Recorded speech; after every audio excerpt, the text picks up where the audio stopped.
In what could be music to the fees must fall supporters, President Jacob Zuma has reportedly thrown his weight behind a 0% fee hike next year.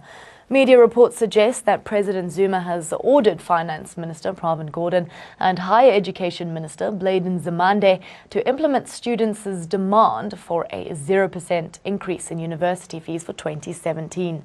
According to sources, President Jacob Zuma had made the order at the ANC's National Executive Council meeting last week.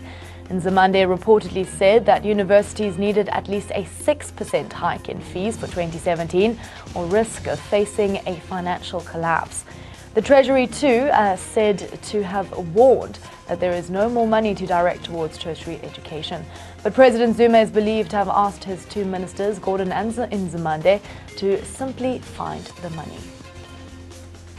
Meanwhile, officially, the presidency has reiterated that the government's position on university fee increases will be announced once the process of consultations with stakeholders in the higher education sector has been completed.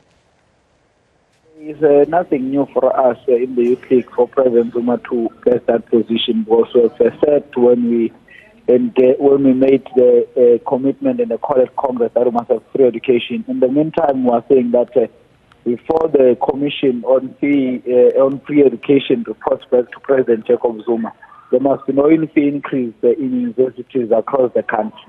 All I understand is that the African National Congress has got a decision made out of its own Congress to give free education, and I don't think that any member of the NEC of the ANC would be reluctant towards helping in ensuring that that cost is done.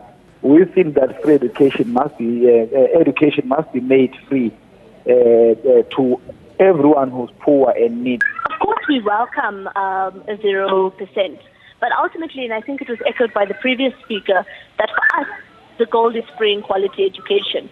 And I think that the 0% assists in only keeping us calm until at least the Commission on Free Education reports back. But ultimately what Pravin Gordhan needs to be looking at, Treasury in the private sector, etc., they need to be looking at how are we going to realize free education. Where do we need to reprioritize spending? Where do we need to be looking at? What kind of models are we discussing? And I also don't think it's entirely fair to say that no money will be going into the higher education sector. The fact is we're only spending 0.8% of current GDP on the higher education,